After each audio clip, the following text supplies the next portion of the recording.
Hi guys, Matt Lemke here with Through Gamer Goggles, gamer-goggles.com. Please like, subscribe, and share. Find me on Facebook and Twitter. So today we're going to do a flip through on Absalom, the City of Lost Omens. It's a really big book. It is a centerpiece to the world of Lost Omens, I guess you could say. It's a centerpiece of Galarian. It's a melting pot of culture. It's 396 pages, and I believe it checks in at $54.95 as the retail price. Now, this is not going to be a full review. This is a snapshot, so to speak, of the book and its contents. Now, what you want to know is that there is a huge map that comes with this that I have not yet taken out. I mean, I've seen pictures of the map, PDFs. I didn't want to take it out, but I mean, this map is massive, and what it does is it breaks the city down for you into all of the different districts. I don't know who drew this map. I wish I did. There's probably credit down here somewhere, but you get an idea of how vast the city is with the different districts and the way it's broken up. It's kind of broken up. If this is a hill, this would look like the contour of it for you. Anyway, I'm going to set that aside. Well, I'm going to refold it first. Then I'm going to set it aside. And we're going to go back into the book. So, there are several smaller maps within the book, which we'll take a look at a few of those as we go. There is a complete breakdown of the history in Absalom. And then it also covers groups, factions, noble houses, guilds, gangs, cults, etc. And it breaks down every single district. And every single district of the city is broken down basically the same way. Like I said, it includes current history, and it talks about, so you break it down real quick. Absalom is the city. I'm going to zoom in so that you can see this part here a little bit better. Before we get carried away, we're just going to take a look at it. So, it's a settlement 20, Grand Council 306,000, well, almost 307,000 population. The government is the Grand Council.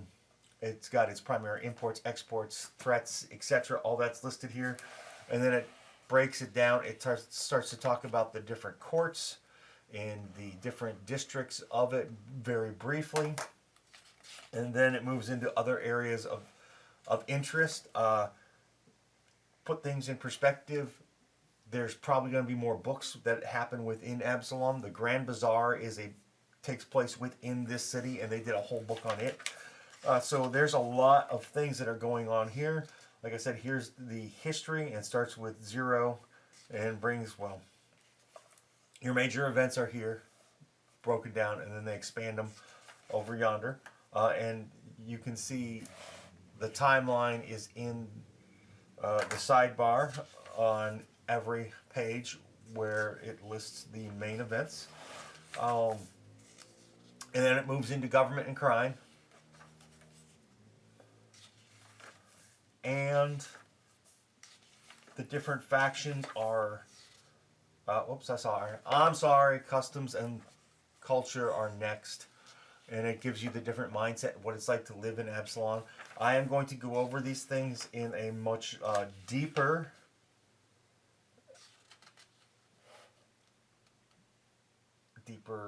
not satisfaction. I don't know why I'm stuck on the word satisfaction today.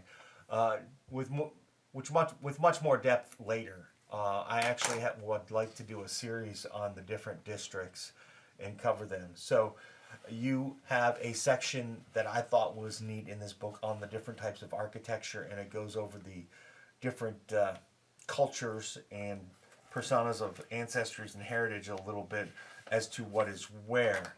And then it also has a section on subcultures and cultures. And we're going to start moving a little bit faster because we have to get to some of the other stuff.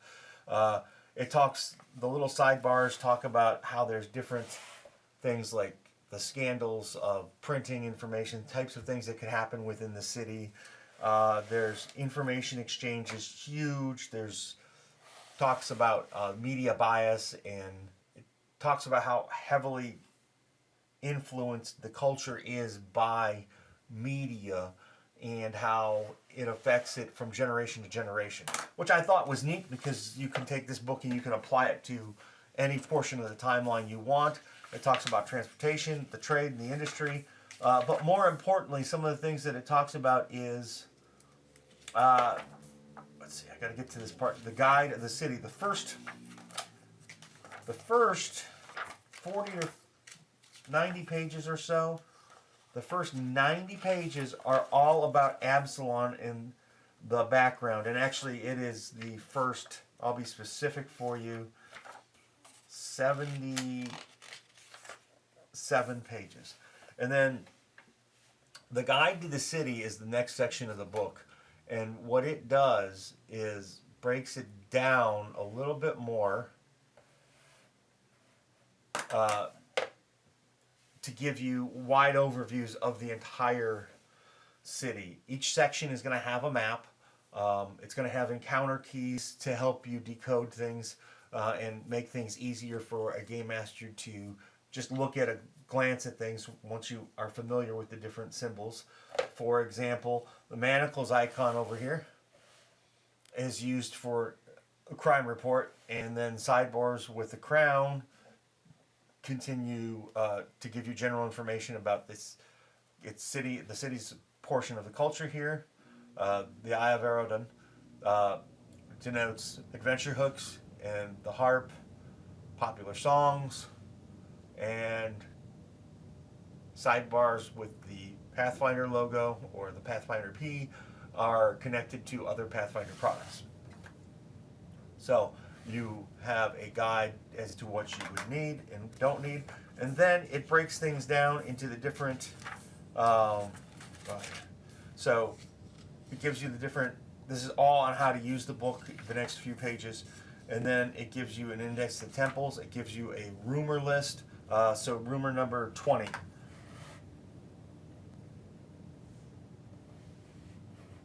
A large aquatic creature lives in the waters of Flotsam Graveyard. There's an adventure hook. And then there's a list of the shops for you in this section of the book. I wonder, I should have done that beforehand. I wonder if any of these are double listed into the Grand Bazaar. And then you start getting into the different districts and how they're broken down. So the first one, and some people may say it's probably one of the most important because it has so much to deal with the history and background of Galaria, is the Ascended Court. And every single one is broken down similar to this. This is the District Council, Headquarters, Nomarch, District Watch, Headquarters, the Captain Watch, the key NPCs that are listed, and the services. And then I think, if I remember correctly, every single one, well, okay, before I get too far with number of pages for each one, we can go to the district summary.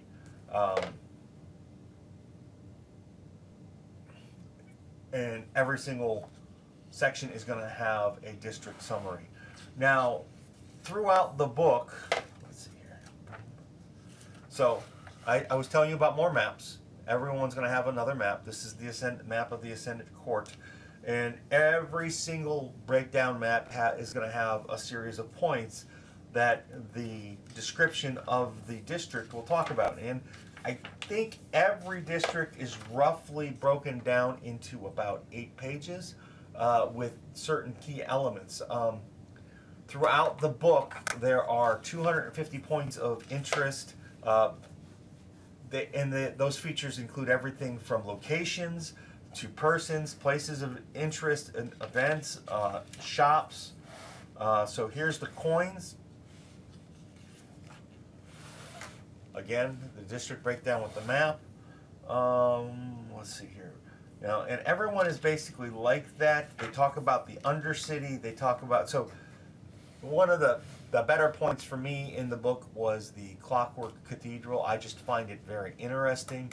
It's something that I didn't know a lot about, and it taught me a little bit more. It didn't teach me more about clockworks, but it gave me more of a flavor on the understanding of how clockworks are related, or how they add to the fluff within Galaria. So, with that said, we're going to move forward to the Undercity, because it's one of the key elements of the book, and I'm not going to go through every single chapter of the different districts here. I intend to come back and do a walk through Galaria, or a walk through Absalom, I should say. And so the Undercity. The Undercity is kind of unique in the sense that it represents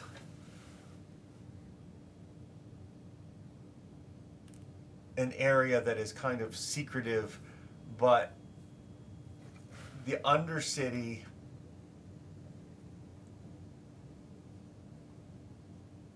boasts an area of secrecy, in my opinion.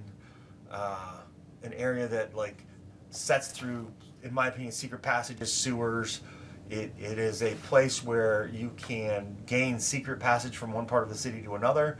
You can do crazy things like the treasure hunting. You can purchase illegal goods. There's even farming of fungi. So now, with that said, if you take a look at the region summary, there is a map here. And on the next page, that map is much larger, and in my opinion, which is probably kind of humble here, this is just a sampling of what is to come for the Undercity. I easily see Paizo doing another book on the Undercity. Now there are different locations here: Delirium's Tangle, Gilman Tunnels, Labyrinth of Absalom, which is fun. It's a good read. And according to legend, Eridan once fought his way through the enormous labyrinth below the city to vanquish a terrifying creature who was brought from the depths. I like it.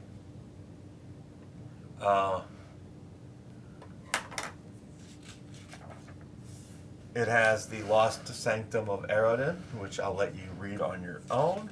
The Starstone Chasm, which holds a lot of little bits of intrigue. And so up here in the sidebar, there is the little bit of information. So a little bit of intrigue too. Loud scratching has etched its way up from the depths of the Starstone Chasm for the past weeks. The scratching seems only to occur during specific hours of the night, and the Grey Cloaks pay no mind to the local beggars' pleas for investigation. They finally pay attention when a skeleton crawls up from the chasm. So there's an adventure for you. Right? Alright.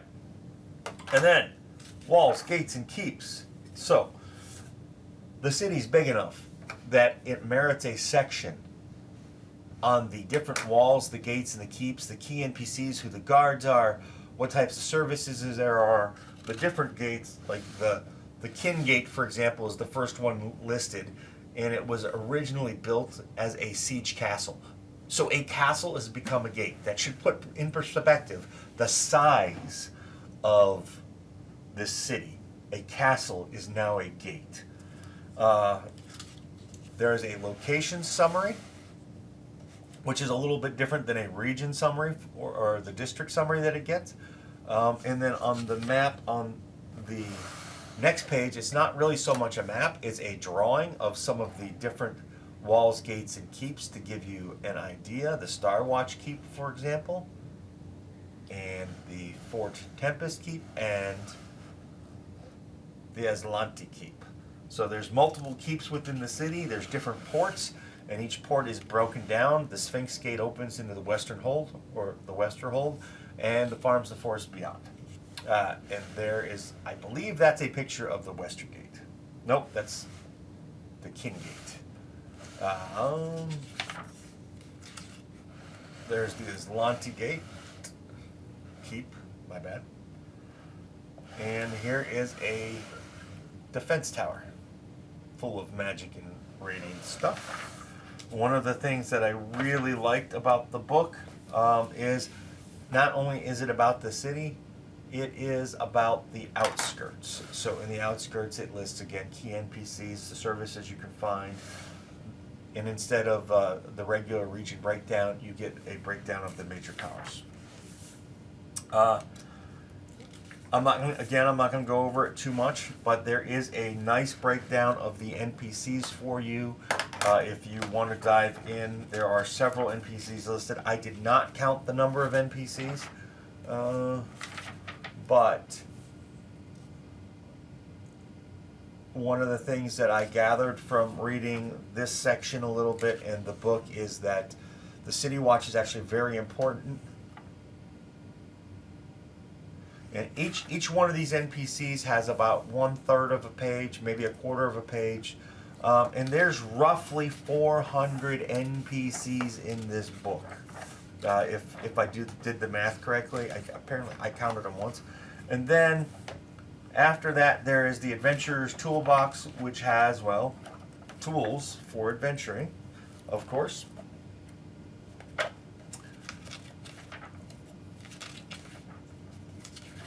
Oh my gosh, where is it? Wait, I know how to use this thing. There.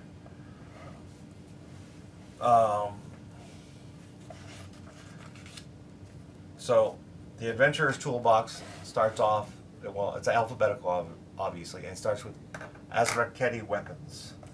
And then it gives you the Azraketi Adventurers, in case you want to play one. They're uncommon heritage, ancestry. I still do that. Lists their languages. They have the D8 hit point type. Goes into all their ancestry feats. It lists a couple of the Azraketi. I'm gonna go with Azarketi NPCs. So there you have it. This video is a little bit longer than I do for a flip through.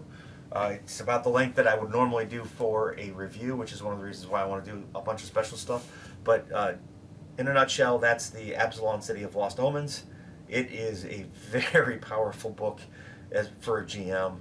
I don't know if most players will need it. The GM should definitely, if they're playing within the world of Galarian and they're not doing a lot of their own home, even if they're doing homebrew, there's 400 NPCs. It's bonkers, man. It's bonkers. Thanks for watching, guys. Have a great day. Please like, subscribe, and share. A lot more coming. I'm trying to get caught up after being almost gone for 2 years. I have at least 14 book reviews to do for Pathfinder, and I want to start doing a whole bunch of other stuff, getting new people into the game, just sharing my passions, which is basically role-playing games and miniatures. Thanks, guys. Have a great day. Hi, guys.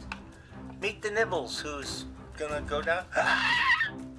She just decided not to go down my back, so we'll do this for her so she's comfy. Thanks for watching my video, and I appreciate it. Please hit the like button and share it if you know somebody who might be interested.